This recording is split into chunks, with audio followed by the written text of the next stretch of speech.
దేవరకొండ టౌన్లో SBI ACB agriculture commercial బ్యాంక్కి సంబంధించి this is one cheating, conspiracy, fraud and organised crime కింద ఒకటి మనం ఒక క్రైమ్ నెంబర్ 144/2026 ఒకటి రిజిస్టర్ చేయడం జరిగింది. ఇందులో ఫిబ్రవరి 20th నుంచి మార్చ్ 26th and 28th అంటే ఏప్రిల్ 13th వరకు కూడా నలుగురు పర్సన్స్ బ్యాంక్ మొత్తానికి 2,65 lakhs అమౌంట్ కూడా ఫ్రాడ్ చేయడం జరిగింది. ఇందులో మేజర్గా చక్రపాణి అనే పర్సన్ గత ఎస్బీఐ బ్యాంక్లో లాస్ట్ ఈ ఎస్బీఐ ఏసీబీ బ్రాంచ్లో 2.5 years నుంచి పనిచేస్తున్నాడు. ఇతను అవుట్సోర్సింగ్ ఎంప్లాయీ.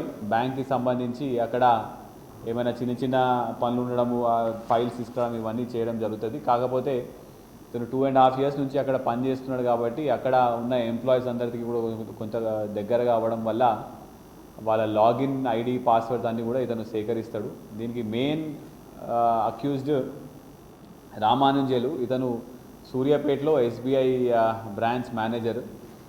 మోడస్ ఆపరాండి ఏంటంటే బ్యాంక్స్లలో ఉన్న డార్మెంట్ అకౌంట్స్, అంటే ఇటువంటి అకౌంట్స్ కూడా చాలా లాస్ట్ 3-4 years నుంచి ట్రాన్సాక్షన్ జరగనివి.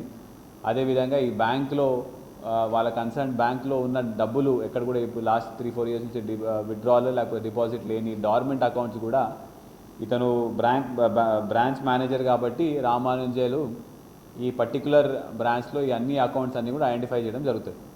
సో ఆ విధంగా 10 అకౌంట్లు ఐడెంటిఫై చేసి ఆ 10 అకౌంట్ డీటెయిల్స్ అన్నీ కూడా చక్రపాణికి ఇతను షేర్ చేయడం జరుగుతుంది.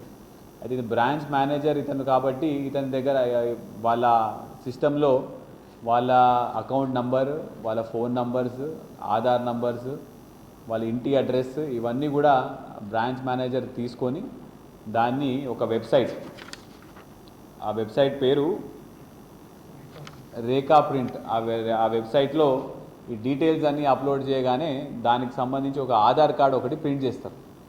ప్రింట్ చేసి ఈ Aadhaar card concern relevant documents అన్ని తీసుకొని ఇతను చక్రపాణికి ఇవ్వడం జరుగుతుంది. Branch manager, Suryapet branch manager Chakrapani ఈ డీటెయిల్స్ అన్నీ కూడా తీసుకొని ఈ మన దేవరకొండ బ్రాంచ్కి వెళ్ళి ఈ పలానా పర్సన్ అకౌంట్కి సంబంధించి ఫోన్ నంబర్ మార్చడానికి రిక్వెస్ట్ పెట్టినాడని చెప్పేసి ఈ డీటెయిల్స్, ఈ కస్టమర్ అప్లికేషన్ ఫామ్తో పాటు ఈ డీటెయిల్స్ అన్నీ కూడా అతను కన్సర్న్డ్ బ్యాంక్లో ఉన్న ఎంప్లాయీకి ఇవ్వడం జరుగుతుంది. ఈ బ్యాంక్లో ఉన్న ఎంప్లాయీ ఏదైనా వాష్రూమ్కి బ్రేక్కి వెళ్ళినప్పుడు లేకపోతే లేని సమయంలో అతని ఐడి ఇంకా అతని పాస్వర్డ్ తీసుకొని పాస్వర్డ్లో లాగిన్ అయ్యి ఈ ఫోన్ నంబర్ చేంజ్కి రిక్వెస్ట్ వచ్చిందని చెప్పేసి ఆ అప్లికేషన్ ఒకటి తీసుకొని ప్రాసెస్ చేయడం జరుగుతుంది. చేసిన తర్వాత మళ్ళీ ఈ డాక్యుమెంట్స్ అన్నీ కూడా తీసుకొని మళ్ళీ నెక్స్ట్ అంటే ఏదైనా ఫోన్ నంబర్ చేంజ్ చేయాలి అంటే కంపల్సరీగా బ్యాంక్లో 2 step వెరిఫికేషన్, అంటే ఇద్దరు అప్రూవ్ చేయాలి.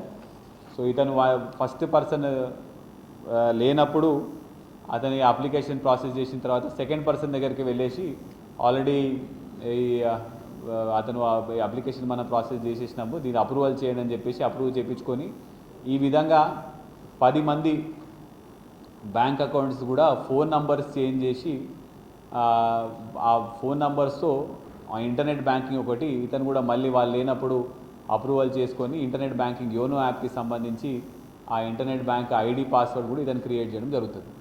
సో ఈ విధంగా 10 మంది అకౌంట్స్ నుంచి చీట్ చేసి వాళ్ళ దగ్గర నుంచి క్రెడెన్షియల్స్ మార్చుకొని వీళ్ళు మొత్తం కలిపి 2.65 crores ఆ 10 అకౌంట్స్కి వెళ్ళి తీసుకొని వీళ్ళకి తెలిసిన వాళ్ళ అకౌంట్స్కి పంపించుకుంటారు. పంపించినప్పుడు ఇందులో భాగంగా మరో ఇద్దరు అక్యూజ్డ్ రామ్లాల్ ఇంకా మారేపల్లి శివ, వీళ్ళిద్దరు కూడా వేరే వాళ్ళ అకౌంట్స్ ఐడెంటిఫై చేస్తారు. వాళ్ళకు ఒక 3% 2% కమిషన్ ఇచ్చి ఆ అకౌంట్లో మనీ డిపాజిట్ చేసుకొని మళ్ళీ మనీ తీసుకొని వీళ్ళు పంచుకుంటారు. ఆ పంచుకున్న రేషియో కూడా చక్రపాణికి 45%, రామానుజన్కి 45%, రామ్లాల్కి 5%, శివాకి 5%. సో ఈ విధంగా మొత్తం బ్యాంక్కి 2.65 crores వరకు ఈ మనీ అంతా కూడా విత్డ్రా చేసుకొని వీళ్ళు వాళ్ళ సొంత పనులకు వాడుకోవడం జరుగుతుంది. అయితే ఇది ఎమ్మటే బ్యాంక్స్కి తెలిసిన వెంటనే ఆల్మోస్ట్ ఒక 1.31 crores వరకు కూడా అమౌంట్ అన్నీ కూడా వేరే వేరే అకౌంట్లో వెళ్తే ఆ అకౌంట్ అన్ని కూడా ఫ్రీజ్ చేయడం జరిగింది. అదేవిధంగా మనము A1 ఇంకా A2 చక్రపాణి ఇంకా రామాంజేలు, రామ్లాల్ ఇంకా శివ ఈ నలుగురు దగ్గర నుంచి కూడా మనము 1,10,60,60,000 మనము క్యాష్ కూడా మనము సీజ్ చేయడం జరిగింది.